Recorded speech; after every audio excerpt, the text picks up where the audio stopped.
continue finding investments that I can make and Well, everything will turn out all in the right? mid-'60s, I was running this partnership, so I thought I was going to keep running the Right. partnership.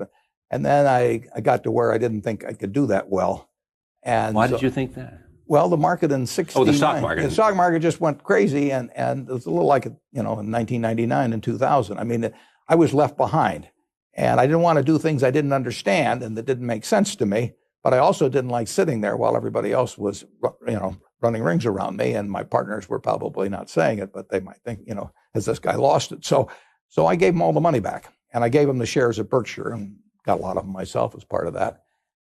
And then I just kind of got more involved in Berkshire. It became my painting. I was only painting an hour or two a day at the start, and then I started painting like crazy. So you had a stake in Berkshire. Right, and I actually bought more, but I just decided I'd put all my money in Berkshire and ride with it. And ride with Berkshire as a vehicle, as a kind of an extension, a corporate extension of me. Yeah. And are you out of the textile business by then? We got out of it. No, we did not get out of the textile business for 20 years. I even bought another textile company. I mean, this is, I'm going to confess. This is like a revival meeting now. I'm going to just go up to you and we need that. Forgive me, will you? Because I bought another textile company. I bought something called Wambeck Mills in Manchester, New Hampshire. Why did you do that? Only my psychiatrist knows. I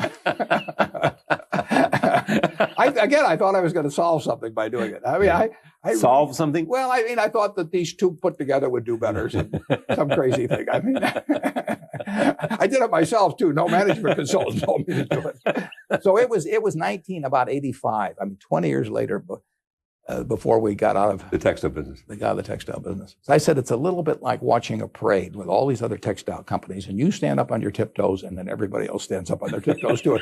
And all that, you don't see any better, and your legs hurt. And that's what happened with textiles. In 1973, which may be your first run at the Washington Post, you began to buy shares. Yeah. How did you come to the conclusion? I'd looked at the prospectus in 1971 when Charlie and I first met Kay Graham one time, and they were going public right at the time of the Pentagon Papers. And then in 1973, the stock got very cheap because their television licenses were under challenge by B.B. Rebozo, Nixon's friend, and the stock went from, I think, like 38 to 16 or so in a very short period of time. And when it got down to around 20, just in a few blocks, we bought almost 10% of the company, and that now is about 18% because they've repurchased shares. When it got to about 20, that meant the whole Washington Post company, it had 4,800,000 shares. The whole Washington Post company was selling for $100 million. Now, they owned the Washington Post, they owned Newsweek, they owned 4 big network television stations, including CBS in Washington, D.C., and all of that. Jacksonville, Florida. I mean, everything, and they didn't owe any money. And if you had taken those separate parts, you literally could have been out in the middle of the Atlantic Ocean, at midnight in a rowboat, and you could have sold them for $500 million. People have been swimming out in shark-infested waters if necessary. And you could have had all of it for $100 million at that for time. $100 million. I mean, you weren't going to get all of it. Here's what I don't understand. How come 95 people didn't see that? It was amazing. We were buying it from big institutional investors, and they were bailing out of it. And if you'd asked any one of them what the pieces were worth, they would have said something close to what I would say. But they thought the stock was going to go down. So what? And the stock did go down. In fact, after we bought it, it went down a little more. So what? Warren Buffett believes that I'm not looking at the price of the stock. I'm looking at the value of the business. I'm looking at the properties, and I'm looking at the Graham family. I mean, that stock we paid about $10 million for is probably worth $1.5 billion or more today. And they haven't $10 million, and it's worth $1.5 billion. And they have not struck oil. They have not invented a cure for cancer.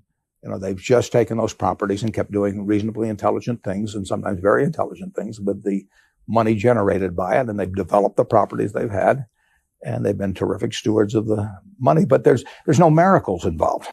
Warren bought into the company without my knowing him. That's why I say luck really plays a role in people's lives. It just does. A lot of people said stiff arm him, he's buying too much stock. He means you no good. And my native instinct was, let's take a look.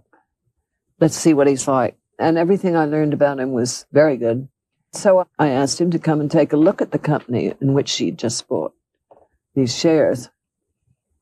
He had to write me a letter when he owned 5% of the company saying, "Dear Mrs. Graham, I've just bought 5% of your company, and I mean you no harm."